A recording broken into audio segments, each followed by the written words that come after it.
Virginia and Georgia Tech fans sure are happy, but boy, did ACC officiating come under fire again this weekend. We better assemble the squad. You're talking ball with the ACC squad. From Florida State to North Carolina, from Syracuse to Miami, and from NC State to California, it's the local experts of the Locked On Podcast Network bringing you scoops, breakdowns, and the most comprehensive preview of the upcoming ACC weekend. Hang on, it could get loud, it could get heated, and it will definitely be fun.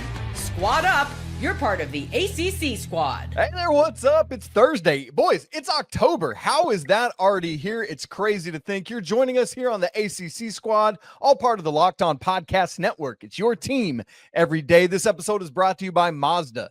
Like all our players on our teams, Mazda sweats every single detail because when you make every moment count, pulling off the unexpected is only the beginning. Stay tuned later for highlights in this week's Moving the Game Forward. Mazda, move and be moved. All right. Joining us today on the ACC squad, we got Jackson Holzer, the great host of Locked On Syracuse, Kenton Gibbs, one half of the Locked On Wolfpack guys, our friend Grayson Boonoff celebrating his birthday somewhere, something crazy like that. Mr. Morgan Thomas, the host of Locked On Clemson. Great to have him here with us. And, of course, our guy JJ Jackson, the host of Locked On Blue Devils. I'm Isaac Shade, the host of Locked On Tar Heels, filling in for our guy, Alex Dono, because he's off getting ready for Miami Showdown coming up this week at Florida State. We'll obviously talk about that later in the show today, the showdown in Tallahassee. But before we get to that, we got a whole bunch of stuff from last weekend to talk about, including the ACC refs coming under fire again, Georgia Tech surviving, what happened in Raleigh. We'll have to ask Kenton about that, and a whole bunch of other action, including the Fightin' JJ's romping up in Syracuse against the Fightin' Holzers. Crazy stuff there. All right, boys, here's why we got to talk about the refs. Friday evening, Virginia, home in Charlottesville, crazy scene where the crowd is just pressing in on the field against number 8 Florida State. The Wahoos win in overtime 46-38. The big question was 29 in overtime, where a clearly missed neutral zone infraction would have given a first down to Wake Forest. They could have iced the game, victory formation, because Georgia Tech had no timeouts. Boys, do we need to have a conversation about the ACC refs? I mean, I don't know why we're just now having this conversation. It's been like this for forever. The exact same call that cost Georgia, or that cost Wake Forest in this game, was the exact same call that cost NC State last week against Duke. That's right. The score was 14-20. NC State is driving at their plus 30. A guy, they said we did not have a play called. The center was only supposed to snap the ball if somebody jumps. Somebody jumps, the center snaps the ball. They throw the ball because they did not have a play on. They throw the ball as CJ Bailey is about to get crushed. Interception, return back to the 8. So what should have been on a 4th and 2, an extended drive that could have potentially put you up 23-14 going into halftime, you now go in trailing 21-20. Why are we acting like this is a new thing? This is something that's been a problem with the ACC officials forever. This was a problem with the Georgia Tech game against Miami last year, where the Miami runner was clearly down, and just because Mario Cristobal was being an idiot running a play when he should have taken a knee does not negate the fact that the runner was clearly down. But the ACC refs continue to be the ref show. They continue to screw teams over. And so at this point, what do we do besides point out the continued incompetence that continues to happen by officials in the ACC? Sometimes I think officials are just spectating. They're just like us. They're just like everyone else. They're on the field. They get the best view. They get to just watch the game, and they're just spectating, and they just get to throw a flag or not throw a flag whenever they want. I mean, that missed call in that Georgia Tech game was just absolutely egregious. Wake Forest does everything right. The guy jumps in the neutral zone. You know what you do when a guy jumps in the neutral zone? You get a free play. It's a free play because you know that it won't count regardless. Nothing bad can happen to you because the guy jumped off sides. And the officials missed it. They missed it. But that being said, Wake Forest, this is my message all the time when we talk about officiating. We can acknowledge bad officiating. Can we also acknowledge that Wake Forest in this game led 20-3 and they blew it? I understand they would have won had the officials made that call, but they had a 20-3 lead in the second half against Georgia Tech. Can 6 minutes left. 6 minutes left in the third quarter. They had that lead.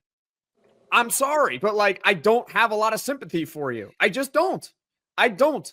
Don't put yourself in that situation. You were on cruise control. You were on autopilot, and you put yourself in a position where the officials could screw you over. Just like, Kenton mentioned that example from a couple years ago with Miami and Georgia Tech. Miami put themselves in position to have the officials screw them over. You know why? Because they ran the ball.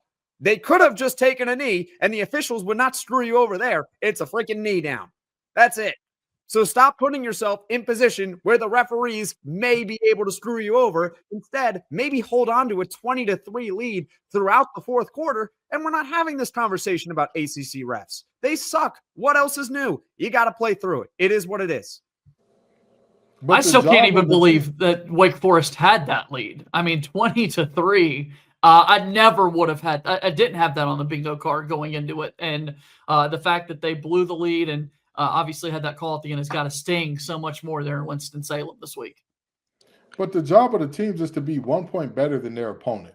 It is not to be so much better that no amount of variance from the officials matters. It's to be 1 point better within the rules and confines of the game, which Wake Forest objectively showed had they been given a call. That was there, at least with the NC State and Duke thing. You could at least make the argument that was going into halftime. NC State had a whole half to rectify that problem. Sure.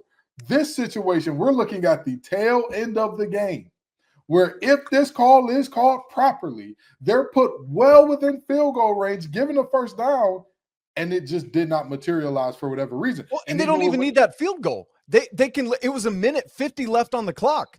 Georgia Tech has no timeouts. You're in victory formation at that Game's point. over. Yeah. Well, that's even worse. I'm sorry. That's even worse. Yeah, because the game was over. It was a terrible call. But again, that's what I mean in terms of it's not fair to say, hey, you have to be so much better than your opponent. You can eliminate any amount of variance from the rules. Don't get me wrong. I'm a proponent of changing multiple rules as they stand now to kind of get the ref show out of this situation in terms of holding, in terms of defensive pass interference, offensive pass interference, in terms of targeting. I'm in favor of changing multiple rules to make it clearer, plainer, and easier for everybody. But you've got to enforce what's on the books as it is. And that didn't happen, which cost Wake Forest a massive upset. Kent, it's funny you mentioned that because what's not the game clear? went to overtime. The game went to overtime. Is Wake Forest not allowed to win in overtime?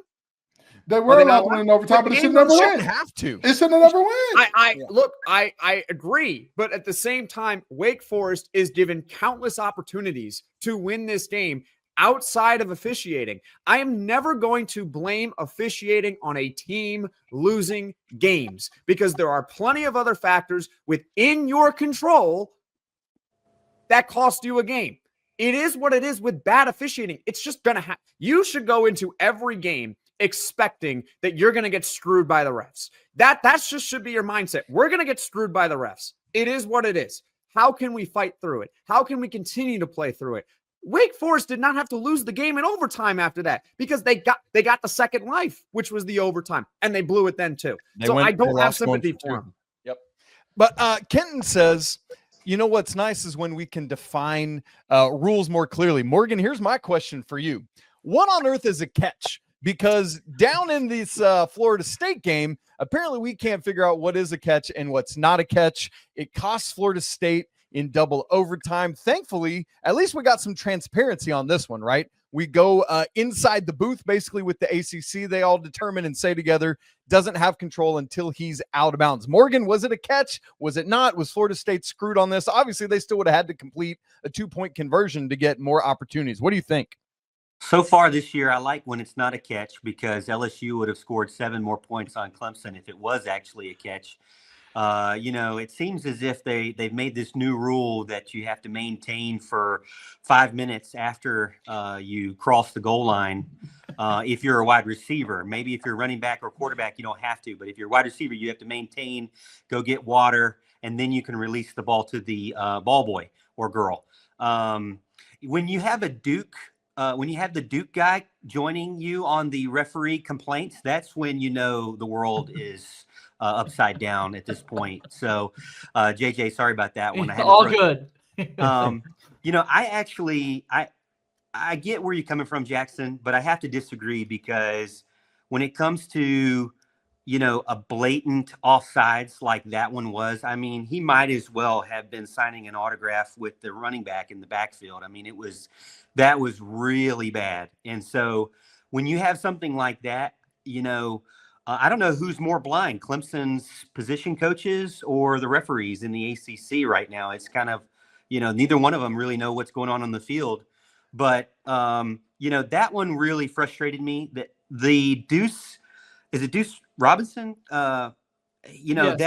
that catch from him, which he is, by the way, he's got to be on our all ACC team, if not already, right? I mean, he's great. Yes. But Yes, I would say it did seem as if he was a victim of the tuck, It was kind of like what was it? Des Bryant, victim of the tuck, or whoever it was that in the NFL, if I'm remembering that right. But it seemed as if he had control and he was trying to transition to a tuck. And it, when you slow things down, it was moving, but to me, at some point it was moving under control. But I can also see where they would have an argument there. That one wasn't the egregious one to me. The one with Wake was, though. yeah, completely agreed. All right, boys, we need to keep moving here, but there's more to talk about. Louisville has a massive comeback against Pitt. It wasn't just Georgia Tech. We got to find out what's going on in Raleigh. Apparently, Kenton's telling us, man, there's some people out for Coach Doran's head. We got to figure out what's going on there. We got to look ahead to this massive showdown in Tallahassee, gang. All of that coming up in just a second. Right after I tell you about FanDuel. Y'all, the NFL season is here, and FanDuel has an offer you don't want to miss. Right now, new customers can bet just $5 and get $300 in bonus bets if you win. That's right. Pick a bet, put down $5, and if it hits, you're going to unlock $300 to use in bonus bets all across the app. When you use FanDuel, whether it's parlays, player props, even jumping in on the action live, it makes watching football even more exciting since you got a little bit something extra riding on the action. So whether you're a casual fan or maybe you live diving into the stats like I do, nerd, dork, FanDuel makes the game day experience so much better. I mentioned that showdown in Tallahassee, Miami, 4.5-point favorites against Florida State. Or how about this? On Tuesday, the ACC regular season championship odds came out for basketball. JJ's Duke Blue Devils favored at plus 160, followed by Louisville plus 220, North Carolina plus 550, NC State and the Kenton Gibbses at plus 750, and then Virginia in the top 5 at plus 2,000. So what are you waiting for? Visit FanDuel.com to download it and get started today. This episode is also brought to you by Square. Look, you need to know that your favorite neighborhood spots run on Square. There are certain businesses that truly make the neighborhood feel like home. Whether it's the local sports bar packed on game days, that coffee shop that knows your name and order the second you walk in the door, or that corner deli that's been serving your community faithfully for decades, man, these are the places that bring people together. When neighborhood businesses thrive, the whole neighborhood thrives. And what does that support look like? Well, spending money doesn't just support the businesses. It supports the people behind it and the community around it. Those local spots are what make the neighborhood feel like home, and so many of them run on Square, which is a proud partner of more than 4 million neighborhood businesses all around the world. You can go to square.com/go/lockedoncollege to learn more. But before you do, go support your favorite neighborhood spot. You're going to be happy you did. Square. See you in the neighborhood. All right, fellas, let's go to the Louisville game here where they're playing up at Pitt. And we've talked about Louisville as another potential team that could rise to the top of this conference, but we didn't really know yet who they are. They get into a bad situation where they were down 17-0. They were down 27-17 at the half. And we had this weird punt situation that really kickstarted things for them, where we get a late fair kick signal from the Pitt punt returner. The Louisville player is blocked into him. No kick catch interference because he was blocked into him. The punt returner sticks his hand out, touches the ball. Louisville falls on it. Louisville ball. They go on to win this game. Fellas, for those of you that saw it, was this like Louisville benefiting from another bad call, or was this just an odd situation adjudicated correctly? I'd have to say it's the latter and not the former. This was an odd situation that was adjudicated correctly. And this is one where I'll say you had a million chances outside of this. Narduzzi is Narduzzi. He shows us the best of coaching. He shows us the best of coaching and the worst of coaching all in one game. He shows you the coaching that gets up 17-0. He shows you the coaching that shuts down Duke Watson and Isaac Brown. He shows you all that. And then to allow a 17-point comeback in this game. I don't understand how Pitt fans are not living in a constant state of agony and terror at the idea that your coach can win any game. He just doesn't. He just doesn't do it. He can put together a defensive scheme to stop any offense, and then all of a sudden it always falls apart down the stretch. I honestly look at this situation and say it was a properly adjudicated call, but if I am part of the Pitt faithful, I'm sitting up here scratching my head saying, how? If you would have told anybody coming into this game that the best running back duo in the conference and maybe even in the country outside of Happy Valley is going to be held to 67 yards and Miller Moss is going to have to throw the ball 50 times, you say, yeah, I'm comfortable with that. And we're going to have a 17-point lead. I feel great about that. But and Eli Holstein gets pulled in the middle of this game, boys. That was where I was like, what? That's that overcoaching you're talking about there, Kenton. Fellas, did that feel weird to anybody else than me? Apparently not. Okay. I was just about to say, I will say it was strange because Eli Holstein has always been the guy that I thought stirs the drink for Pitt. And I understand he's had a rough go of it this season. He's had a very rough go of it. He's made some terrible reads. He's made some bad mistakes. But to me, if he's your guy, you have got to ride it out with him and at least, let the game go. And on the next week say, hey, listen, I can't start you. Not with you making decisions like this. We can't do it. But again, to pull him when you did, it's a Narduzzi masterclass on he's the tale of two cities in every game. He's the best of times, he's the worst of times, all in every game. All right, we're talking about all these referee situations. One of the things that was great was in that Florida State game, we in Virginia, we were treated to an inside look at what they were saying as they go under the hood and they're trying to make these calls. JJ, Morgan, do you guys like that level of transparency, or would you rather them just figure it out and let us know? It was so cool. I mean, I never thought that we'd get to a day that we get to see things like this, but to kind of hear them think out decisions as they're being made, the ball, whether or not they've got full control back and forth and that sort of thing. I was certainly a big fan of it, and I'd honestly love to hear an argument for anybody against it, because I think this is something that should be adopted by a lot of people. If you're just looking for transparency, if we're being so harsh on officiating in sports, why not let you see the breakdown process of how these decisions ultimately get made? Yeah, I enjoyed it because one thing that was shocking to me was that just the lack of knowledge that it was happening from the coaching staff. When we asked Dabo, when we asked Tom Allen, I mean, they had no idea that they were implementing that. So it wasn't like something that was for them, and it really isn't. It's for us. So it does make you feel good that they're advancing certain things for the betterment of the fan base in the ACC and across college football. So I do like the transparency there.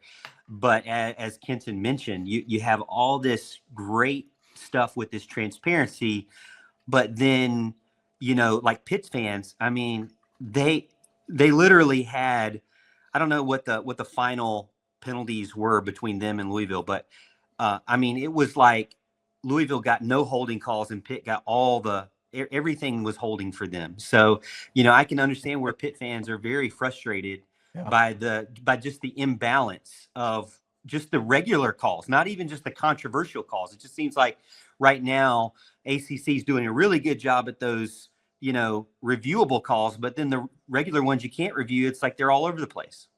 That's a good word. Okay, here's one last place I want to go before we look ahead. And Kenton, I'm sorry to have to make you revisit this, but dude, we got to ask what happened in Raleigh, right? We've got Virginia Tech fires their coach. Actually, I'm not gonna laugh.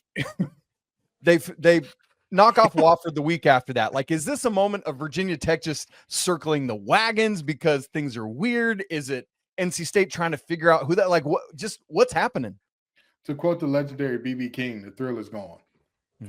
Any excitement, any juice, any support that Coach Doeren had from the fan base, even the most sunshine of Sunshine Crew people, in terms of the folks who are always, whatever happens, I've got Dave Doeren's back, they can no longer do it because this is an untenable loss. This is the type of loss that is the nail in the proverbial coffin because it just is.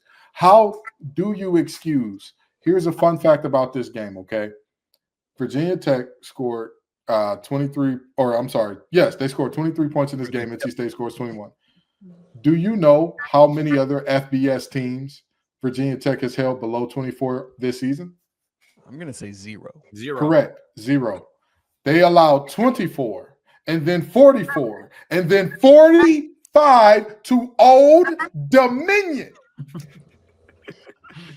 You're telling me, and mind you, that is a generous 45 because I watched that game and I watched Old Dominion pull their foot off the gas and pull the boot out of their you-know-what.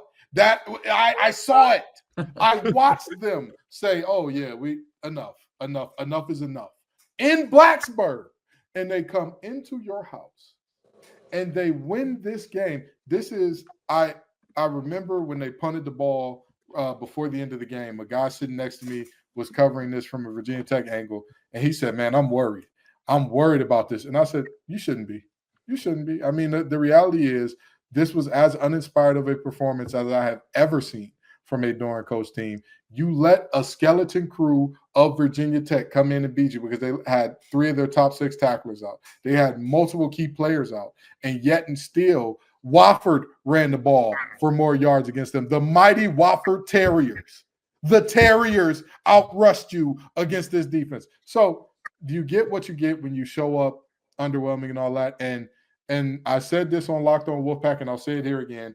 The media room is right next to the Wolves Den, which is also in Vaughn Towers, which is where all of the cool kids, all the people with big money, the people who's got their names on buildings and all that around campus, where those people sit during the game. And I can tell you some of the things that were ringing out of that room, with all due respect, there's no way Doeren comes back next year. Whew. And he was already planning on that of his own volition, right? Before this, it kind of sounds like. Now he's going to be asked to. There was, I was just about to say, there was some speculation as to whether or not, because he hadn't made a formal statement on it. And technically, there is formally no agreement that he's not coming back. However, I happen to know something about college football. When the people that open up their wallets and give the ducats say we're done, you're done. Those two things happen all at once. I'm looking at NC State's schedule right now, and here's how killer of a loss this actually was. You're going to beat Campbell next week, so you're going to be 4-2. Then you end the season at home against North Carolina. You could probably beat North Carolina at home, although after seeing what happened against Virginia Tech, that might be a coin flip now. The remaining games besides those two, at Notre Dame, at Pitt, Georgia Tech at home, at Miami, Florida State at home. Woof. Oh, boy. So now, Pack. find me the one win that you need to make a bowl there. Like, if you had just beaten Virginia Tech at home, we'd be sitting here looking at NC State, and I know it might not mean that much because Dave Doeren's in his billionth year with the program by now, but at least you can say, okay, we beat Virginia Tech. Even if we lose all these games that we have coming up, we'll beat Campbell, we'll be 5-1, and then all we have to do is beat North Carolina at the end of the year, our rival, and you have 6 wins and you're a bowl team. Now, all of a sudden, I look at it and say, where's the 6th win coming from? But the thing is, I predicted before this season, this team would either win 5 or less or 8 or more. I knew it all off season based on this first stanza of the season. I said, this is not going to be an exactly 6 or 7 win team, as we've seen a million times with NC State. This is going to be a year where things either go swimmingly well and we're all sitting up here like, wait, what? Or it's going to be very bad. And, you know, we're going to be saying, hey, Dave, it's been real. It's been fun, but it ain't been real fun. You got to go. And it's turning out to be the latter. But in NC State's defense, I will say this. Half of the teams you just named either lost last week or had a very unimpressive showing last week. So more of those games than not are very winnable. It's possible they win it. The problem is which NC State team do you get? Do you get the one that beat Virginia, or do you get the one that, Virginia Tech they're just too much, and we didn't know who to game plan for? That's a real quote from Coach Dorn, by the way. They had so many guys out, we didn't know who to game plan for. Well, didn't know who to game plan for? That's what he said. That's what he said. Speaking of Virginia, they are at Louisville in a suddenly very meaningful game this Saturday. Obviously, we got the showdown in Tallahassee. We got the Desperation Bowl in Chapel Hill, North Carolina, between the Tar Heels and Clemson. Let's just quick run through of the other results from this past weekend. Duke romps up at Syracuse. Cal edged BC up in Boston. And Stanford, way to go, Cardinal. You survived San Jose State at home by 1, and they needed a 4th and 10 in the last minute of the game to help accomplish that. Wow, that's gross. We're going to get to this week's action and rankings update, all coming up here in just a second.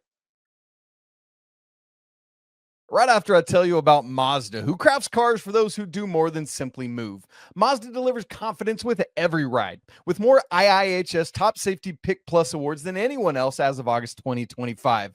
From footwork to breathwork, athletes sweat all the details. Mazda bring this same level of intentionality to how they craft every single model. You can feel that incredible Japanese craftsmanship in every detail, from the metallic accents to the available Napa leather upholstery. And with all-wheel drive standard in every crossover SUV, you can drive with confidence through almost any season. Because with Mazda, everyday drives feel like anything but, from smooth handling all the way to intuitive controls. And like all our team's players, Mazda sweats every single detail, because when you make every move count, impossible becomes irrelevant. Mazda, move and be moved. This episode is also brought to you by Game Time, which is telling you that college football is back, and we couldn't be more excited. The tailgates, the rivalries, the energy in the stands at most of these places, there's just nothing like it. But let's be real. Actually getting tickets sometimes can feel like more of a battle than the game itself. Their lines are interminable, there's hidden fees, and the prices jump when you get to checkout. And that's why we at Locked On use Game Time, the app that gives the advantage back to you, the fans. It's the easiest way to score last-minute tickets at the best prices with no surprise fees. What you see is what you pay. It's honestly faster, cheaper, and less stressful than any other way I've bought tickets, and I love that you can find views from your seat right there in the app. You trying to go to Miami at Florida State Saturday night? See Dono maybe? It's the cheapest I can find at $261 to get in the door, but that's lower level, section 113, row 62. Man, you don't want to miss this game. So take the guesswork out of buying college football tickets with Game Time. Download the app, create an account, and use code LOCKEDONCollege for $20 off your first purchase. Again, that's promo code LOCKEDONCollege for $20 off. Terms apply. Swipe, tap, ticket, go. Download Game Time today. Okay, we've got another great Saturday of football coming up. No Thursday or Friday games in the ACC this weekend, but man, things are going to start at noon and go all the way through a 10:30 kick out on the West Coast. JJ, I hope you're getting a nap in now for Duke at Cal. You know it. We got to start with the biggest game of the week, though. It's the ABC Saturday night game, but it ain't game day. You know where game day is, boys? Vandy at Alabama. Oh, my goodness. Okay, but we got number 3 Miami at number 18 FSU. Neither Alex Dono nor Brian Smith are here to help us get this game ready. 7:30 Eastern on ABC. Is FSU going to rebound, or is Miami going to keep things rolling? Jackson, what do you see? I see a team in Florida State that had one job, and that was to hold up their end of the bargain, beat Virginia, and both these teams would be undefeated, and this would be a matchup versus 2 top 5 teams in the country. That's what I think. That's what I saw. And when Florida State lost to Virginia, I said, I honestly don't really think it's going to impact how they play against Miami no matter what. What it really tells me is this Florida State team is super Jekyll and Hyde, and that maybe it was just a helmet type game. Brian Smith actually taught me that reference. A helmet game where you look at the team's helmet, you see Virginia, and you think you're just going to cakewalk your way to a victory, and then lo and behold, you lose. But now Florida State is playing Miami. They're going to see them on the schedule and say, oh boy, that's a tough game. Oh no, they're top 5 in the country in Miami. We got to be on our A game. We got to play like we did against Alabama. It really comes down to whether or not if Florida State can hold up front. That's what it is. Miami might have the best front, both sides in the country. Good luck, Florida State. If Florida State can manage to get through that front, they have a chance. Thomas Castellanos, he can make plays with his legs. Still don't really trust him throwing the ball, but he can make plays with his legs. He can maybe catch Miami off balance, but it really just starts up front. And Florida State, they're going to have to be able to hold their own. They don't have to necessarily, quote unquote, win the trenches, but they can't lose it by so much of a margin where it's just overwhelming and Miami can just ram the ball right down their throats. And then on the other side, Florida State can't establish any sort of running game whatsoever. See, Jackson likes to get real philosophical and bloviate about things you don't need to talk that long about. One of these teams has Ruben Hurricane Bang, one of them don't. The team with him is going to win this ball game because he's an absolute game record supreme. And if you want to beat Miami, you got to have a lot of pieces where we can win at all these other places. I don't think Florida State has that. Give me the team with Hurricane Bang. Give me the Canes. I just can't wait to watch it. I'm going to be a college football fan as this unfolds. I'm hopeful that we get a really impressive game here.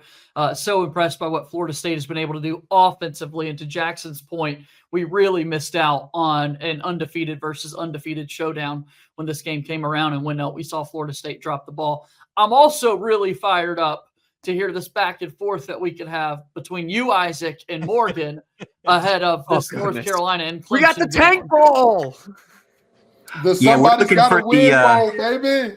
We're looking forward to trying to get the first pick in the college football draft in 2026.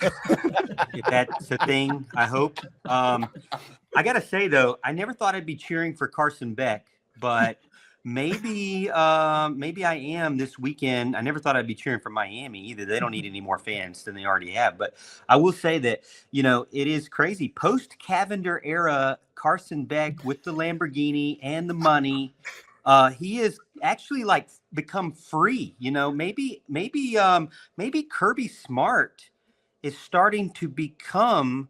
Maybe Kirby Smart is Dabo 2 years ago. Maybe Kirby Smart is falling away and forgetting how to coach. He's just 2 years ahead or behind Dabo. I could see that because look at Cristobal and look at the players he's brought in. Maybe, just maybe, you just got to pay a quarterback that knows what they're doing. And if you pay them enough money, they just relax and they free up. And, when they get the vitamin D of Miami, maybe it just works out. But the only thing I'll say is, not only is this a rivalry game, I'm looking at, I'm a pilot here. I'm looking at AccuWeather.com and I'm seeing 80% chance of some storms here. So when it gets to that, can you really rely on anything? I mean, who knows what kind of football you're going to get if you have a lot of rain to add to it. Can we call it a deluge? Is that appropriate? Hey, speaking of quarterbacks that you can trust, North Carolina doesn't have one. Gio Lopez is so bad. Hey, join the party. Yeah, right. Or I'm joining the party right now. Gio Lopez got hurt in the first game of the season against TCU, and Max Johnson had come in and shown that he was able to actually move the team down the field and score what's called a touchdown, which is when you cross that line at the end of the field and you get 6 points. That's what that actually is. North Carolina went right back to Gio Lopez. They've stuck with him for each of the past 3 games. He gets hurt again in that UCF embarrassment. And now it sounds like he's a little bit day-to-day, but has not been taking reps, not been able to play in practice. Once again, I've been calling over and over and over again for you've got to give Max Johnson a shot here to at least prove that he can do so. He can at least throw the ball, move it downfield, and get Carolina where they need to be. Not to mention what a cool story it is, him coming back from that bad injury last year. By the way, shouts to Tyreek Hill. That was gross. And so for me, I know that Carolina has not showed much of anything offensively. Honestly, the best unit for the Tar Heels right now is special teams. And that ain't going to win you many football games, boys. So I am a major advocate for Bill Belichick inserting Max Johnson, whether or not Gio Lopez is healthy in this game, and seeing what can happen. Now, on the other side of the football, Morgan, are we ready to see a Cade Klubnik step up and have a game? Is that going to happen? That's my question. I think we got a better chance of having a punt off than that. But, it's true what they say. When you have two left-handed quarterbacks, as North Carolina does, you really have no quarterback. No. But Clemson also is one of those teams that, Cade Klubnik, if you're a wrestling fan out there, and maybe you're not, but this is my only reference here. You've got Cody Rhodes, and that's what you wanted. You wanted this beautiful blonde Cody Rhodes with the WWE Championship. That's the Cade Klubnik you wanted, with a nice little neck tattoo and everything. That's what you wanted, the face of your franchise. What you ended up getting in 2025 was Stardust, with the gimmick and the face paint and the, and you didn't really want that at all. So what quarterback are you going to get in this situation? We don't really know. I mean, Dabo came out today and said that basically it's a coaching failure. But, for 2 weeks, I've been saying, maybe they just don't attend practices. So maybe this week they actually were there at practice. We'll see. Players only practice. Exactly. Yeah. Hey, Isaac, I got a theory for you. Hear me out. Okay, bring it. Okay, bring it. The last time Bill Belichick put in a backup and they had a lot of success, that backup got all the credit. And he's thinking, if I put in another backup, and this one got a bionic knee too, he's a little bit cyborgish. If he has success, now they're thinking modern medicine and Max Johnson instead of me. I got you figured out, Chapel Bill. I'm in your head, baby. I know. Let that backup play. The Book of Brady has a new chapter. Are you telling me that Max Johnson is Tom Brady right now? Is that what's about to happen? All I'm saying is this. Drew Bledsoe never got his job back. I don't think Gio Lopez would ever get his back. Do the knowledge. I don't care. Do the knowledge. I don't care how much money you paid the guy in the transfer portal. You got to win football games. And if somebody else is going to help you do that more capably, you got to make it. Kenton, I want to stay with you, Kenton, because what if in his contract that he has to start? Because aren't some players making demands about how they have to start for NIL contracts? It's technically not pay for play. So they might have a deal with a certain advertiser for that, but that has no bearings on the coach's decision because it's not pay for play. It's not from the university. No, but I remember I forgot who the player was. He entered the transfer portal last year, and it came out online that he had a whole list of demands, and one of the demands was, I want guaranteed X amount of playing time. So I'm wondering if that might be in someone's contract. No. If it is in someone's contract, then again, not even George Hudson would be that time. Okay, like, come on. All right. And one other game I want to hit on here, number 24, Virginia at Louisville, 3:30 Eastern on ESPN2. In some ways, Kenton, this feels to me like maybe an ACC championship elimination game. Is that a maybe fair way to look at this game? Absolutely, because of coastal chaos. Let's be very honest here, right? Virginia is technically undefeated in conference, despite the fact that they lost to NC State earlier this season. And so is Louisville, also undefeated in conference, despite the fact that Louisville has put together no performances outside of this last one that would inspire confidence in them. I believe that the right team is favored. I'm not sure if they cover this spread. I don't know if they cover that spread without both of them, with both of their backs being banged up, but I do think they have enough in the tank to beat UVA, especially because UVA has a number by their name for the first time since Kevin Jones was walking through that locker room. It's been a while. So I think that I would probably lean towards Louisville in this one, but no outcome would surprise me all that much here. Louisville is 6.5-point favorite in that game. Going to be interesting to see. JJ's excited. He's going to get to see the whole Miami at Florida State game that kicks off at 7:30 because his game's not till 10:30. Duke at Cal on ESPN. We've got games literally all day in the conference, and that is the prime example of it. Syracuse is down in Dallas at SMU, 3:30 on ACC Network. Wake Forest at Virginia Tech at 1 on CW, right after like a Dawson's Creek rerun, something like that. And then Campbell at NC State, we talked about earlier, 2 p.m. on ESPN+. So going to be another interesting weekend of ACC football. Thanks so much to everyone for joining us here today. For Jackson Holzer from Locked On Syracuse, Kenton Gibbs from Locked On Wolfpack, our guy Morgan Thomas from Locked On Clemson, and of course, JJ Jackson from Locked On Blue Devils. I'm Isaac Shade, host of Locked On Tar Heels. It's been great to be together here with you today. Hope you have a great weekend. Enjoy football. And until next week when we're back together again. right here on the squad. Peace.